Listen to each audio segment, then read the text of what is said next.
Have you ever finished your prayer, stood up, walked away, and then a few seconds later a thought crept into your mind? Did Allah even hear that? Or maybe you've been sitting in the masjid, looking around at the brothers or sisters next to you, and you thought, their faith just looks so much stronger than mine. What's wrong with me? If either of those hit close to home, I want you to stay right here with me, because what I'm about to share might be one of the most important conversations you've had about your faith in a long time. There's a battle happening right now inside a lot of Muslims in this country. Not a battle anyone talks about openly.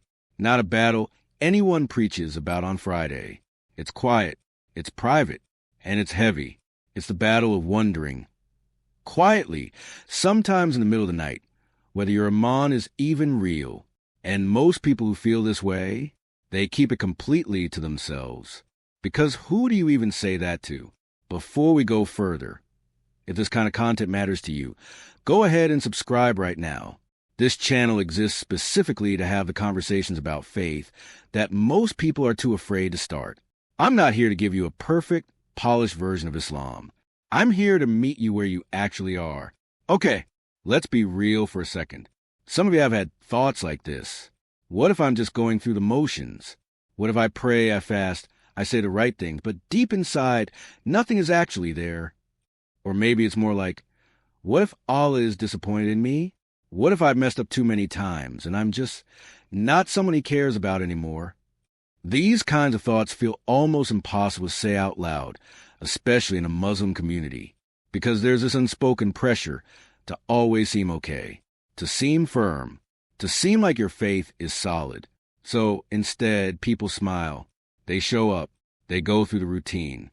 But inside, they're quietly asking themselves whether any of it even means anything for them personally. And here's what's really going on. A lot of Muslims carry this alone. For years sometimes. They never bring it up to their spouse, their parents, their friends at the masjid, because they're afraid of what people will think, or they're afraid of what the answer might be. What I want you to know right now is that you are not the only one who has felt this way. Not even close. If you've ever been there, drop "Allah knows my heart" in the comments below. You might be surprised how many people respond and realize they've been in the same place. Now, let me talk about something that makes all of this so much worse for a lot of people, especially here in the U.S. Social media. You open up Instagram or TikTok, and you see someone posting about waking up for the Hajj every single night. Someone else is sharing their Quran reading streak. Someone is posting their Umrah trip with this beautiful caption about how they felt so close to Allah. And you're sitting there thinking, I can barely get through far without hitting snooze 3 times. Here's what happens in your brain when you do that comparison. You take their highlight reel and you stack it up against your behind the scenes.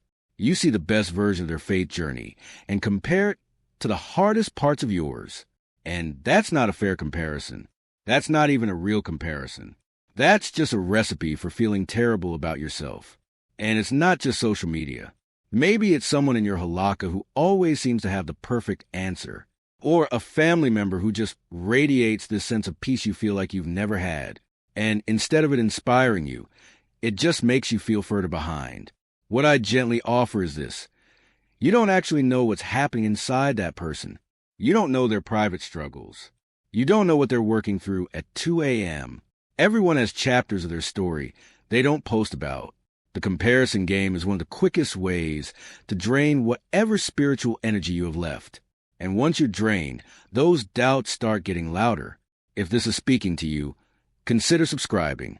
There's a lot more we're going to work through together on this channel about building real, sustainable faith without pretending to be someone you're not. Now I want to get into something a little deeper here. There's a reason these doubts don't just go away on their own. There's a reason they show up right after a good deed, or right when you're trying to reconnect with your faith. The timing is not random. In Islamic tradition, the idea of shaitan, the enemy of the believer, isn't just this dramatic movie villain type of figure. A lot of scholars describe his most effective work as being very quiet, very subtle, just a whisper here and there. A small thought planted right when you're most vulnerable. And one of the most effective whispers is this. You're not even a real Muslim. You're a fraud. You're just pretending. Now here's something worth thinking about. There's a big difference between having a moment of doubt and walking away from your faith entirely. A really big difference. Having doubt doesn't mean you've lost your faith. It can actually be a sign that your faith matters to you. If it didn't matter at all, you probably wouldn't be bothered by the doubt. Think about it this way. If someone truly had no Iman, they probably wouldn't be sitting here watching a video called, "Is my Iman real?" They wouldn't care enough to ask the question. The fact that the question bothers you says something. The doubt isn't your faith disappearing. For many people, it might be your faith being tested. Right? I'm in this fight. In the comments if this is landing for you. Sometimes just acknowledging that you're in a real struggle instead of pretending you're not is its own kind of relief. I want to share something here that I think a lot of people genuinely don't consider. People who don't care about their faith don't worry about whether their faith is real. Read that again slowly. People who truly have no connection to Allah, people who have fully walked away and are completely okay with that, they're not anxious about whether their prayer was accepted. They're not lying awake, wondering if they're a hypocrite. They don't feel that quiet heaviness when they've missed a prayer. But you do. That discomfort you feel, that longing for something more, that little pull you feel when Ramadan comes around or when you hear the adhan and something stirs in your chest. That could be your heart still reaching toward something.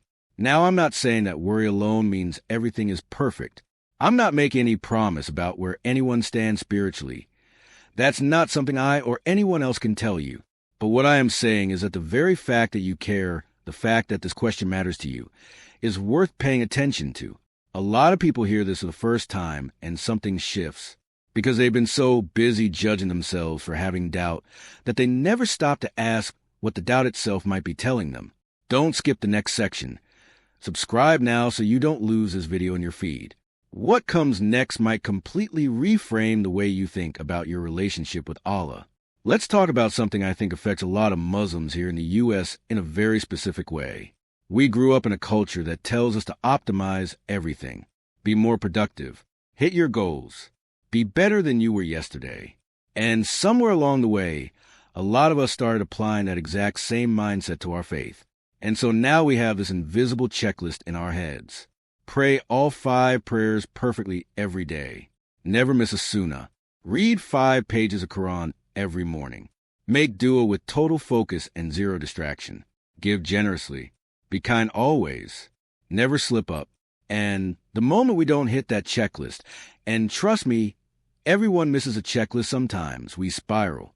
We tell ourselves we're failing, that we're not serious enough, that everyone else is doing better and we're falling behind. This kind of thinking is exhausting, and I'd argue it might actually be one of the things keeping some people from growing spiritually, because it turns faith into a performance review instead of a relationship. Here's a different way of looking at it. Growth in faith isn't about being perfect. It's about direction. Which way are you facing? Are you still trying, even when it's hard? Are you still coming back, even after you've slipped? Because the coming back, that's the whole thing. That's what the journey actually is. Leave, I'm still learning, in the comments if you've been harder on yourself than you probably needed to be. All right, let's get practical. Because I don't want this to just be a video that makes you feel understood for 20 minutes, and then you go back to the same place. I want to give you something real to work with. The first thing, and this might sound almost too simple, small and consistent beats big and occasional every single time.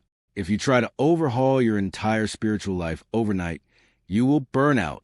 It happens to almost everyone who tries it. But if you pick one thing, one small thing, and you do it every day, something starts to shift over time. Maybe that one thing is 2 minutes of dike or after far. Just sitting with Subhanallah, Alhamdulillah, Allahu Akbar, before you reach for your phone. That's it. 2 minutes. Do that consistently and notice what happens over a few weeks. Second thing, open the Quran. Even one ayah. Even if you have to look up the translation because your Arabic is rusty or you're still learning. One ayah with actual attention is worth more than 10 pages read on autopilot while your mind is somewhere else. Third, your dua. And this one I think a lot of people underestimate. Talking to Allah in your own words, in English if that's easier, in whatever language feels most natural and honest to you. That is not a lesser form of prayer. That is a real conversation. Tell him what's actually going on. Tell him you're struggling.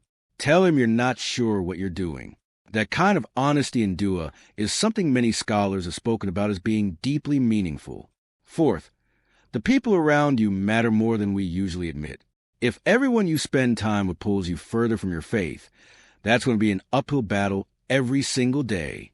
This doesn't mean you have to drop all your friends, but it might mean being more intentional about finding even one or two people you can talk to honestly about where you actually are spiritually. None of this is a quick fix, but none of it has to be overwhelming either. You're not trying to become a different person overnight. You're just trying to take one step. Subscribe now if you want to keep building on this. The next videos go even deeper into practical ways to strengthen your faith without burning yourself out. I want to close with something I think is really important, and I want to say it as plainly as I can. You don't have to be perfect to matter to Allah. I know that might sound basic, but for a lot of people, it doesn't actually land, because deep down, there's this belief running quietly in the background. I'll feel like a real Muslim when I fix this about myself, when I stop making this mistake, when I'm consistent enough, when I finally get my act together. And so people keep waiting for a version of themselves that feels worthy before they really show up in their faith. And that day never comes, because there's always something else on the list. Here's what I'd point you toward, from a perspective that many scholars and people who have studied this deeply share. The door back is always open. Always. No matter how long you've been away. No matter what you've done or left undone. The relationship isn't destroyed by your mistakes. It isn't destroyed by your doubt. It isn't even destroyed by the times you walked away. What matters is whether you're willing to come back.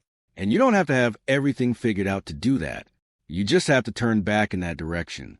That's the whole move. Turn back. One more time. And then again if you have to.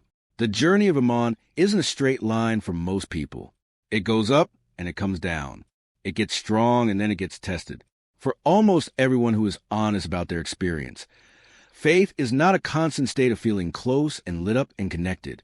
Sometimes it's just showing up even when it feels empty. And sometimes that quiet showing up is actually one of the most profound things a person can do. Leave "I'm not giving up" in the comments if you've decided today that you're going to keep going, even when it's hard. So let me bring it all home. Doubt does not define you. Everyone who has ever taken their faith seriously has had moments of doubt. That's not a disqualifier. That's part of the road. The struggle does not define you. The fact that it's hard doesn't mean you're failing. It might just mean you're in the middle of something real. Your past does not define you.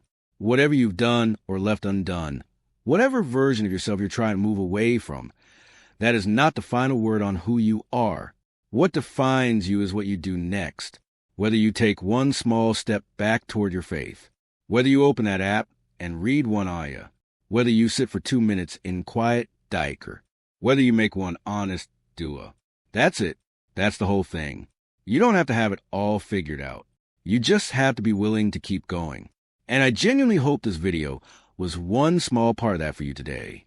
If it was, please subscribe. Not just for yourself, but because there are people in your life, your friends, your family, someone you know, who are carrying the same quiet struggle and have never heard anyone say it out loud. When you subscribe, you help this content reach people who might really need it. Take care of yourself, and I'll see you in the next one.